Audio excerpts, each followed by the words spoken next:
2 दिन हो गए। मैं इतनी चाह रहा था कि इस इशू पे कोई वीडियो बनाऊं। सानिया गुल प्लाज़ा की बात कर रहा हूँ। हालांकि मेरी उस मार्केट से या उस मॉल से बड़ी इमोशनल अटैचमेंट रही है और बचपन से हम वहाँ सदर तो जाते रहे हैं, गुल प्लाज़ा भी मैं बहुत बार गया हूँ। बल्कि मेरा बेटा इस्माइल 2 साल का हो गया तो उस जब पैदा हुआ तो उसकी जो शॉपिंग थी वो मैंने सारी जो है वो गुल प्लाज़ा से ही की थी। वहाँ पे अच्छे मतलब हम जैसे मिडिल क्लास लोगों के लिए जो अच्छे कपड़े मिल जाते हैं और इकोनॉमिकली अच्छी शॉपिंग हो जाती है। तो वैसे तो मैं बहुत बार गया हूँ गुल प्लाज़ा, लेकिन ये इसलिए याद है कि चूँकि जो आपका जो ये मोमेंट होता है ना, जब आपकी कोई औलाद हो रही होती है तो ये मोमेंट बड़ा यादगार होता है। तो उसमें की हुई शॉपिंग या कोई भी लम्हा होता है वो याद रह जाता है। तो वो जो मैंने लास्ट शॉपिंग की थी इस्माइल के लिए, तो जिन जिन मैं दुकानदारों के पास या शॉप ओनर के पास गया था, मेरे तो जहन में वही आ रहे थे।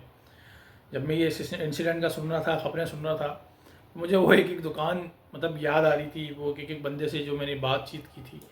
और मैं सोचा था पता नहीं यार, अच्छा वो नंबर वंबर तो उस तरीके से लिए भी नहीं थे, किसी ने कोई कार्ड बिल दिया होगा तो वो भी पता नहीं अब 2 साल में इधर उधर हो गया होगा।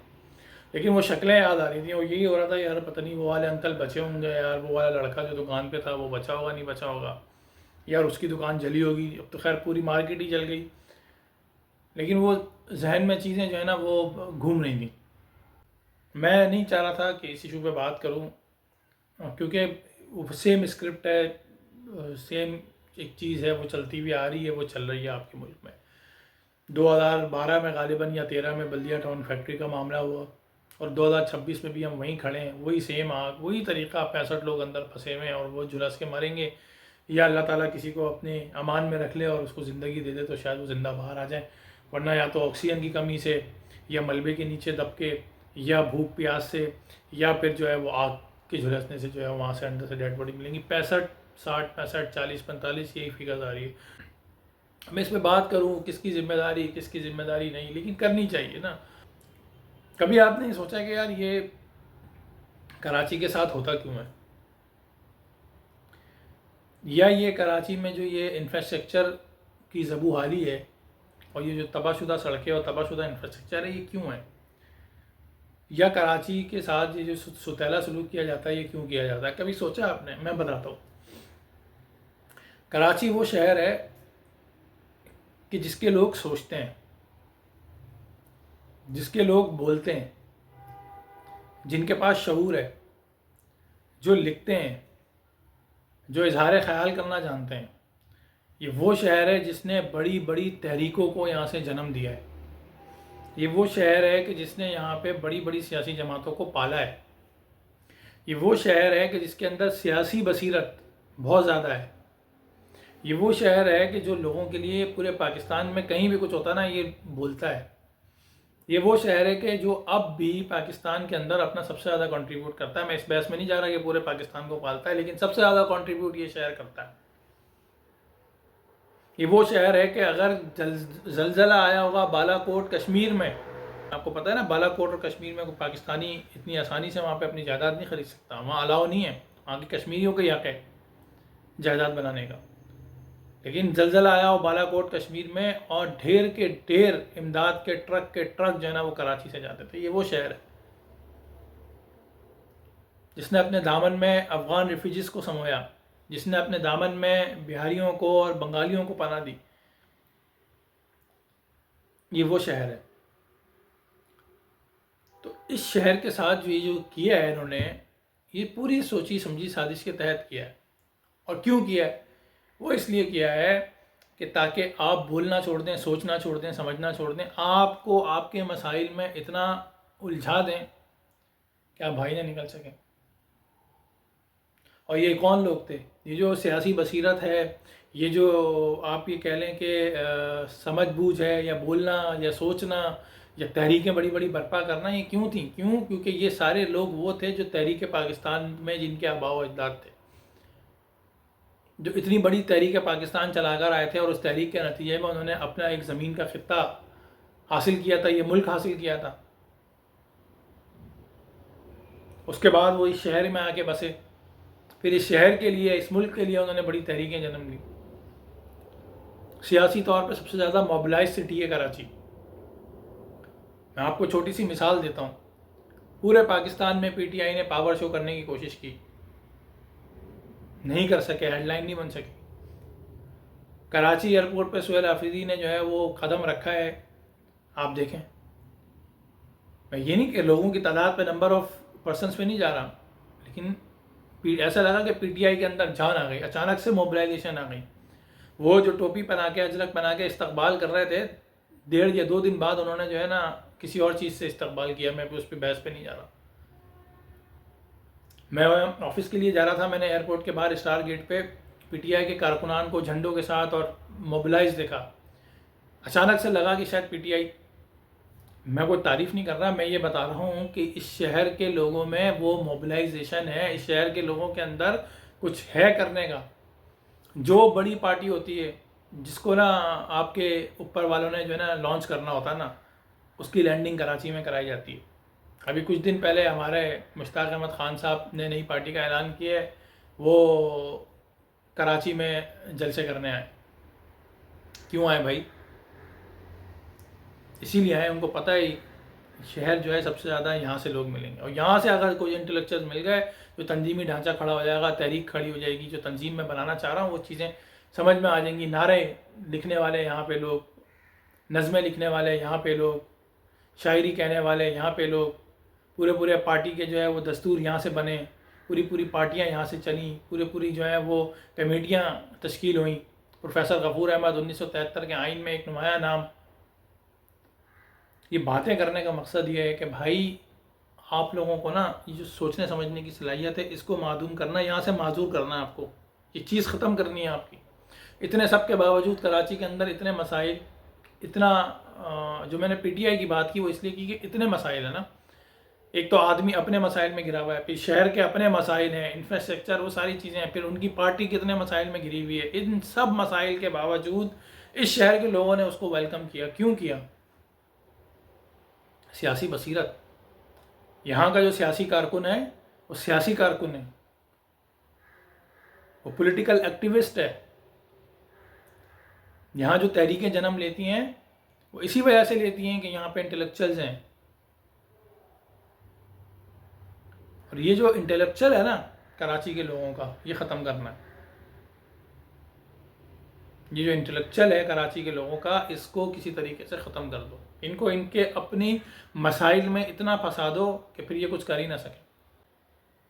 किसी ज़माने में मुस्लिम लीग नून कराची से सीटें लेती थी, फिर 30 साल आपने एक दौर देखा यहाँ पे, वो इस पूरे स्क्रिप्ट का हिस्सा था। वो 30 साल जो दौर आया कि कुछ इलाके बांट दिए, लियारी आपका हो गया, ठीक है, फला इलाके आपके हो गए, सोराब कोट एक को दे दिया, बनारस एक को दे दिया, कोरंगी लांडी, महाजिरों की 2 ग्रुप बना के एक को लांडी कोरंगी की तरफ धकेल दिया, एक को सेंट्रल की तरफ धकेल दिया। क्यों चली यहाँ पे 30 साल गोली और लाठी की सियासत? इसलिए चली कि आपको खौफ में रखना था, आपको हिजान किसी कैफियत में रखना था, आपको मेंटली डिस्टर्ब, टॉर्चर करना था आपको मेंटली। 30 साल की हिजान किसी कैफियत में रखकर जब वो हाथी नहीं संभला और उसको बांधना पड़ा, तो फिर आपको एक नया ड्रामा दिया। वो क्या दिया? अमन व अमान की सूरत हाल। वो क्या दिया आपको? जी, लॉ एंड ऑर्डर की सिचुएशन। वो क्या दिया? आपके मोबाइल स्नैचिंग। क्या दिया? आपकी कार स्नैचिंग। क्या दिया? आपके घर में रॉबरीज। क्या दिया? मारधाड़। फिर क्या मिला आपको? आपका इंफ्रास्ट्रक्चर आपसे छीन लिया, आपके पास गैस नहीं आती, बिजली का के इलेक्ट्रिक आपके ऊपर मुसल्लत करके रखा हुआ है उन्हें। आपके पास जो है वो पानी का मसला, कितना सीरियस मसला है पानी का यार। और अब एक नया ड्रामा शुरू हुआ है, सड़क खोदेंगे, प्रोजेक्ट स्टार्ट करेंगे, कंप्लीट नहीं करेंगे। गुल प्लाजा की मिसाल ले लें यार, ये ग्रीन लाइन का प्रोजेक्ट वो जो नवाज शरीफ की 2013 की हुकूमत थी जब से चल रहा है, और अभी भी वो अंडरपास की कंस्ट्रक्शन की वजह से वहाँ से 1.5 घंटा लेट फायर ब्रिगेड पहुंची है। क्यों? एक तो वैसे ही इंसिडेंट हो गया, तो लोग मार्केट से बाहर निकले होंगे, वो रश, ट्रैफिक जाम, और कंस्ट्रक्शन चल रही है। इतना बड़ा अंडरपास खोदा हुआ है उस रोड के ऊपर, फायर ब्रिगेड लेट पहुंची। ये आपको अब जहनी टॉर्चर। मैं यूनिवर्सिटी जब पढ़ने जाता था, जब यूनिवर्सिटी रोड बनना शुरू हुआ, मेरी डिग्री कंप्लीट हो गई, मेरी शादी हो गई, मेरे 2 बच्चे हो गए, इस्माइल और सुलेमान। नहीं बना तो यूनिवर्सिटी रोड का वो ग्रीन लाइन का मंसूबा या रेड लाइन का मंसूबा नहीं बना। क्या बोलेंगे आप? सब सोची समझी साजिश है। ये मंसूबा कंप्लीट भी हो जाएगा तो कितना बेनिफिशियरी होगा, मैं इस पर अलग आपको बताऊंगा। ग्रीन लाइन पे देख लेना, ग्रीन लाइन के पट्टा जो पूरा सेंट्रल है, डिस्ट्रिक्ट सेंट्रल में वो जाती है, उसमें नाज़माबाद, नॉर्थ नाज़माबाद और लियाकताबाद बोल रहा हूँ, सॉरी, लसबेला और ये सब इन पास सब से होते हुए वो सरजानी टाउन तक जाती है। आपको पता है कितनी आबादी है और बसें कितनी चलती हैं उस रूट पर? वो अकोमोडेट कर सकती हैं इतनी आबादी को? बसें नहीं कर सकती भाई। तो ये सारी बातें करने का मकसद यही है कि ये आप सारे ट्रेंड्स उठाएंगे ना, ये आप सारे कनेक्शन जोड़ते जाएं, आपको एक ही चीज़ मिलेगी, आपको आपकी ज़रूरियात और मसरूफियात में फंसाना। अब अगर कोई पार्टी जलसा करती है या कोई रैली भी निकालती है ना, वो डिजिटल मीडिया, सोशल मीडिया पे दिखाने के लिए बहुत बड़ी होती है, लेकिन हम सबको पता है कराची की आवाम कितनी निकलती है। चाहे जेन्युइन इशू हो, आपको इतना वो कर दिया। बहरहाल अभी ये नया ड्रामा शुरू हुआ है कि जी सानिया के बाद जो है ना यार कुछ बोलो नहीं, अभी सानिया हुआ है, आपने इल्ज़ाम तराशी शुरू कर दी, आपने जो है वो हुकूमत को बोलना शुरू कर दिया। भाई तो किसको बोलेंगे और किससे बात करेंगे? 2026 लोग चांद पे जा रहे हैं, आपके बच्चे गटर में गिर के मर रहे हैं और आप बोलें कि अपनी सरकार से आप बात नहीं करें, अपनी सरकार से सवाल नहीं करें? मतलब ये पॉसिबल हो सकता है? मैं देख रहा था एक यूट्यूबर, मैं नाम नहीं लूँगा उनका, वो ज़फ़र अब्बास साहब जो हैं जेडीसी वाले, उनकी तरह थोड़ा सा गले से आवाज़ निकाल के चीख चीख के बातें करते हैं, उनको देख रहा था। वो एक और हैं जो जाके चीज़ें तोड़ते हैं, चलते फिरते वाले, चलते फिरते जिनका चैनल है वो। भाई मसला क्या है? क्यों नहीं बोले भाई? किस हैसियत से आप आगे समझा के बोलते? कुछ लोग मैंने देखा कि यार वो मार्केट का जो एसोसिएशन का सदर था, उसको सिर्फ जो है वो पैसे लेने से मतलब था। भाई उसने फायर एक्सटिंग्विशर नहीं लगाए, फायर फाइटिंग सिस्टम नहीं लगाया, उसकी गलती है, 100 बार गलती है। उसको अकाउंटेबल तो इदारा करेगा ना, हुकूमत करेगी ना, उसको अकाउंटेबल क्यों नहीं किया? ये एसबीसी है घरों में सिर्फ कब्जे करने के लिए। जहाँ से पैसा मिल जाएगा वहाँ पोषण नहीं तोड़ेंगे। पूरा पीसीएचएस ब्लॉक 2 ब्लॉक 6 आप देखें यार, खुदा की कसम, इतने पोषण सेवरेज का तबाह हो गया इन बिल्डर्स की वजह से। जब अपना दिल चाहेगा, जहाँ से पैसे नहीं मिले होंगे, आएंगे ब्लॉक 6 के अंदर तोड़ के चले जाएंगे। जहाँ से पैसे मिल गए होंगे वो बनाता जाए, 4 मंजिला बना दे, वो इनको कोई परवाह नहीं होगी। ये इन कामों में लगे हुए, पूरा एक सिस्टम है। नीचे क्लर्क से लेके एसबीसीए के ऊपर अदालत के अंदर इनके वकला में काली भेड़ें तक, पूरा एक सिस्टम है जो कब्जागिरी में लगा हुआ है। पूरा एक सिस्टम है जो बिलावल हाउस को भत्ता देता है जमा करके। आप इस पे बात नहीं करें तो भाई क्यों नहीं करेंगे? ये आ जाएंगे यूट्यूबर्स। मैं नहीं इल्ज़ाम नहीं लगाता किसी पे भाई कि पैसे लिए होंगे या कुछ किया होगा, लेकिन कम से कम इतनी इखलाकी जुर्रत करो कि जो जिम्मेदारान है, जिम्मेदारान को बोलो कि तुम जिम्मेदार हो, तुम्हारी ये रिस्पॉन्सिबिलिटी थी, तुमने रिस्पॉन्सिबिलिटी अदा नहीं की। तुम 23 घंटे बाद आ रहे हो, सानिया क्यों वकूफ़ है? नहीं जी वो अभी तो इनके हाथ बने, इनके पाँव बने, और अभी तो ये मामला है, ऐसी चीज़ें नहीं करें, ऐसे कातिल कातिल के नारे नहीं लगाएं। तो क्या लगाएं भाई? क्या नारे लगाएं? उसको कब्ज़ा मेयर नहीं बोले तो क्या बोले भाई? 18 साल से सिंध हुकूमत है ना। वो यूनुस धागा साहब जो हैं, उनकी आप पढ़ लेना, 3600 अरब रुपए कराची की मद में थे। भाई अगर लग जाते तो काम आ जाते। अब ये बोलते हैं लगाए होते तो भाई मेरे शहर की सड़कें क्यों नहीं बनी हुई? लगाए होते तो इंफ्रास्ट्रक्चर क्यों नहीं डेवलप हुआ? लगाए होते तो तालीम की सूरत हाल सरकारी स्कूल की इतनी ख़राब क्यों है? लगाए होते तो सेहत का इतना अच्छा, सेहत पे बोलते हैं बड़ा हमने काम कर दिया, उस पर भी मैं करता हूँ। SIUT का गुण गाते हैं आप लोग, सेहत का बड़ा भाई सिस्टम क्यों इतना अच्छा नहीं है? क्यों NGOs को चलाने पड़ रहे हैं सरकारी अस्पताल? क्यों आपको पब्लिक प्राइवेट पार्टनरशिप की तरफ जाना पड़ता है? भाई चलाओ ना सरकार के फंड से अस्पताल। जब मैं पूछूं क्यों डाओ ओझा कैंपस, जिसकी तुम जो क्रेडिट लेते हो, वो तुमने पब्लिक प्राइवेट पार्टनरशिप में रखा हुआ? क्यों SIUT पब्लिक प्राइवेट पार्टनरशिप पे? क्यों कार्डियो तुम्हारा पब्लिक प्राइवेट पार्टनरशिप पे? क्यों NMC पब्लिक प्राइवेट पार्टनरशिप पे? कोई एक इदारा बताओगे मुझे जो तुम लोगों ने तरीके से बनाया हो, वो पब्लिक उसके ऊपर हो, टोटली पब्लिक गवर्नमेंट इंस्टीट्यूट से उसको रन कर रहे हो। कोई एक इदारा बता दें आप मुझे, फिर मैं बात करता हूँ। 3600 अरब रुपए का हिसाब आपके पास है नहीं। आपसे पूछो कोई मास ट्रांजिट का, तो आप वो एक रेड लाइन गिनवाते हैं कि हम ये बना रहे हैं, बस बना रहे हैं हम। यार मतलब क्या मैं बोलूँ, ये यूट्यूबर आ जाते हैं भाई। सच बोलना सीखें, और जो हक बात है ना वो बोलना बहुत मुश्किल होता है, लेकिन करनी चाहिए। हक बात करें, हक बात नहीं करेंगे मसाइल पैदा होंगे। हक बात करें। उससे पहले गटर वाले मामले में वो जेडीसी वाले जफर अब्बास साहब आ गए कि जी ये देखें इस तरह उसको भगा दिया, गवर्नर को आने नहीं दिया। भाई लोगों में इश्तिहाल है, क्यों आने दें?